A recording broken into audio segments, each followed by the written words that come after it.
Bonjour chers amis.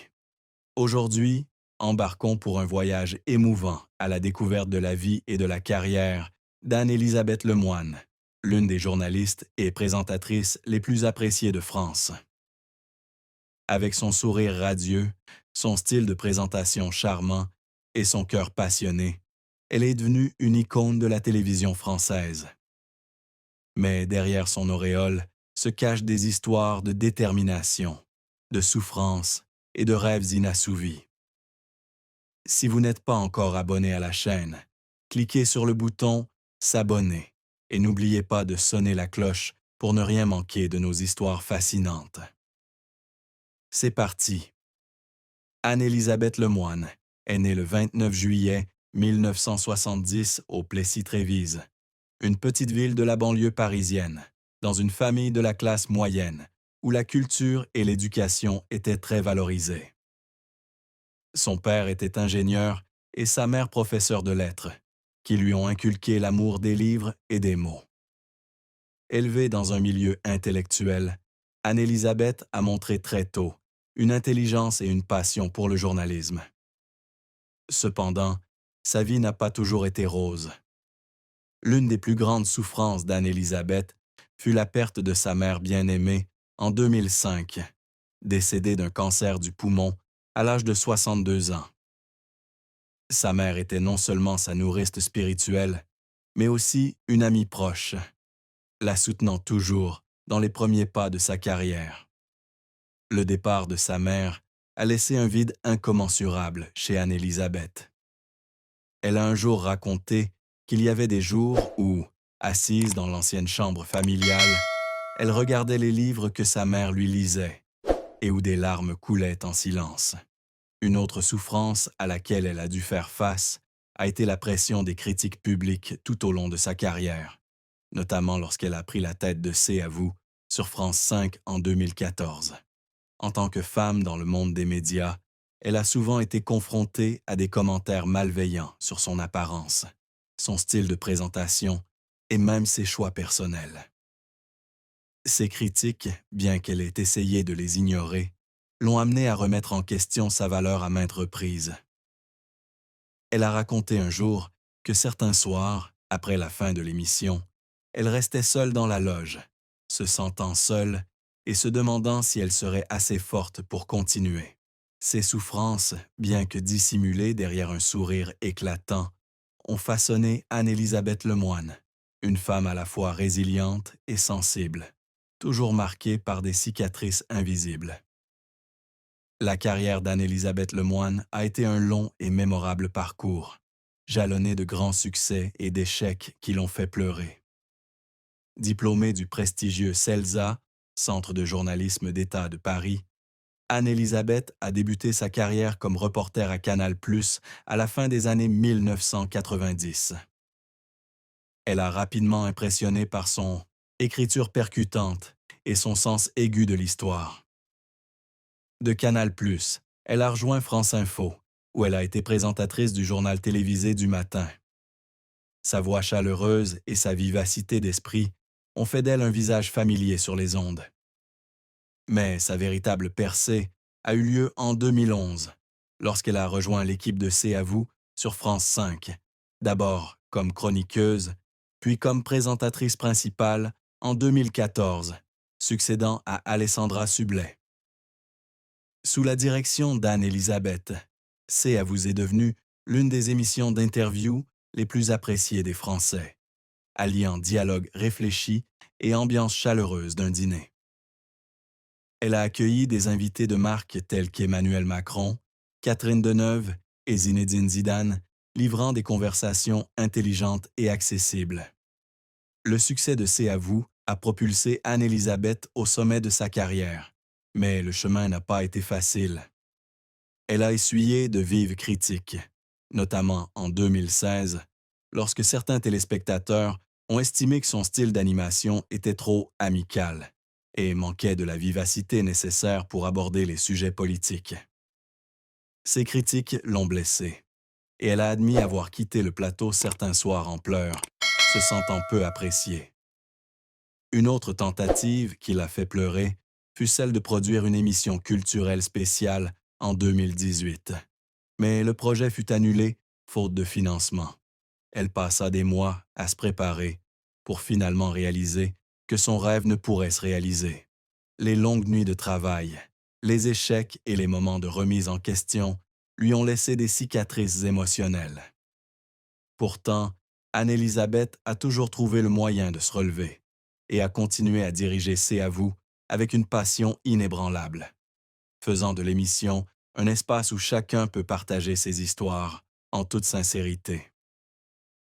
Concernant sa vie conjugale, Anne-Élisabeth Lemoine a partagé des détails émouvants sur sa relation avec son mari, Philippe Coelho, architecte rencontré lors d'un dîner à Paris en 2006.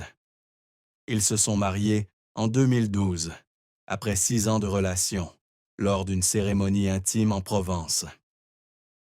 Philippe est non seulement son compagnon de vie, mais aussi un soutien indéfectible, l'accompagnant toujours dans les moments difficiles de sa carrière.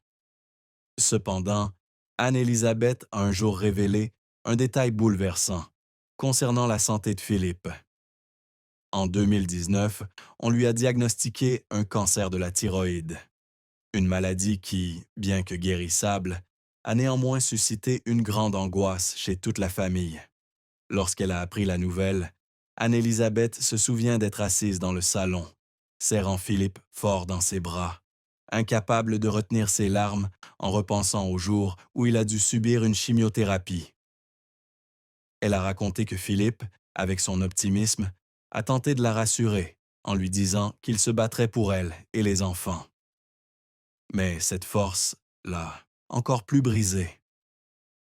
Je ne peux pas imaginer la vie sans lui, a-t-elle déclaré un jour lors d'un rare moment de partage de sa vie privée. Bien que Philippe se soit remis de son traitement, ces mois ont laissé à Anne-Élisabeth une profonde peur de la fragilité du bonheur. Elle a confié que chaque fois qu'elle voyait Philippe jouer avec les enfants, elle ressentait de la gratitude, mais qu'elle ne pouvait oublier les moments où ils affrontaient leurs peurs ensemble. La relation d'Anne-Élisabeth Lemoine avec Philippe Coelho était une histoire d'amour, de sacrifice et même de recoins difficiles à partager. Philippe a dit d'Anne-Élisabeth qu'elle était le vent qui apportait la vie à la famille, mais parfois, elle oubliait qu'elle avait besoin de protection. Ces mots ont été prononcés par lui lors de leur anniversaire de mariage, lorsqu'ils ont repensé à leur parcours. Cependant, Anne-Élisabeth a également admis que leur mariage n'avait pas toujours été parfait. Sa carrière chargée, avec ses nuits tardives sur les plateaux et ses déplacements professionnels incessants, donnait parfois à Philippe le sentiment d'être négligé. Elle a raconté qu'il y avait des moments où Philippe lui disait « Je suis fier de toi, mais parfois, j'aimerais juste que tu sois à la maison, juste pour un soir, pour qu'on puisse dîner ensemble comme une famille normale. »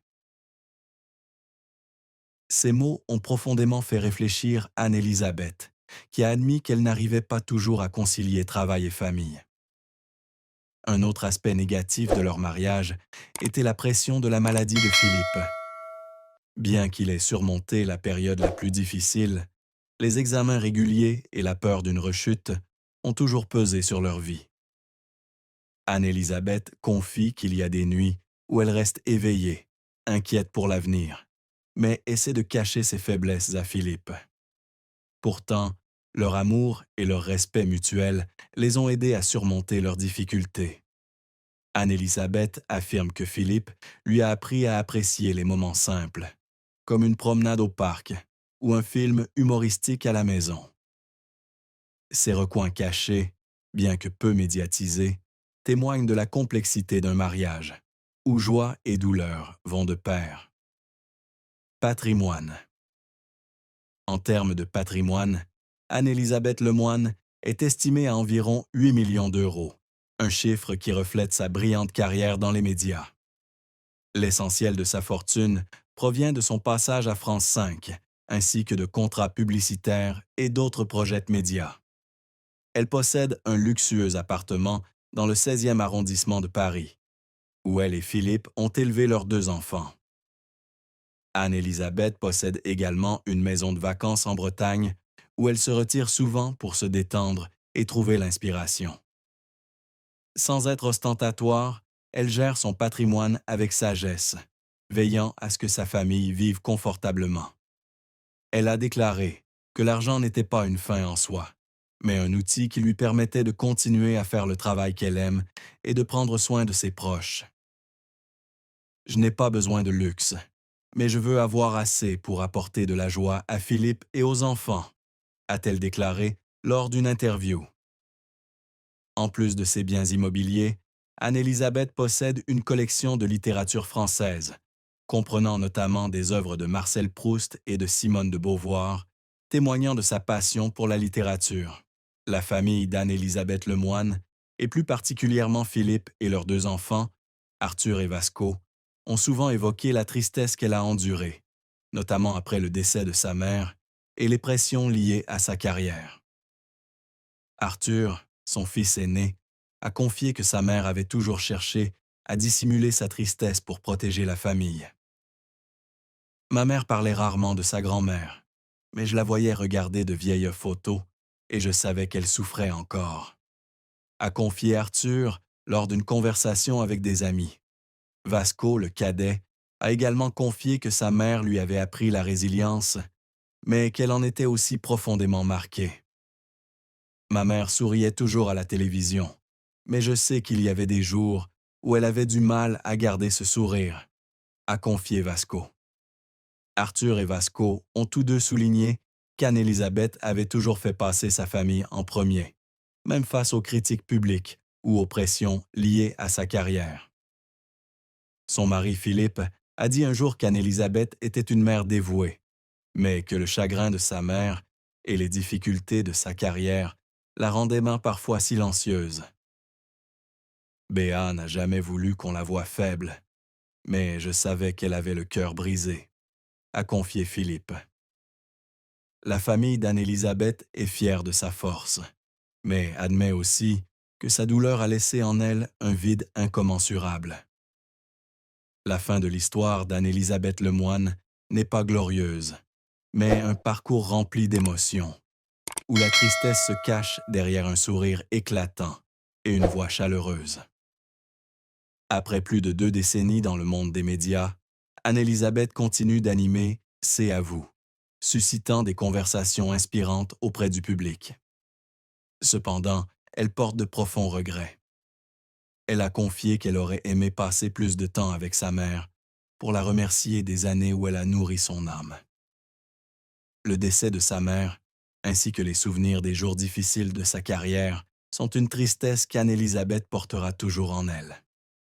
Elle avoue également rêver d'un monde où les femmes dans les médias ne seraient pas victimes de préjugés et de pressions injustes, un rêve qui, elle le sait, a peu de chances de se réaliser. Malgré de nombreuses distinctions, dont l'Ordre des Arts et des Lettres en 2020, Anne-Élisabeth estime que ses succès ne peuvent compenser ses pertes personnelles. Anne-Élisabeth Lemoine, malgré sa gloire et sa douleur, reste une femme passionnée, une journaliste dévouée, une mère et une épouse qui s'efforce toujours d'apporter de la joie à ceux qui l'entourent, même si son cœur est rempli de larmes inouïes,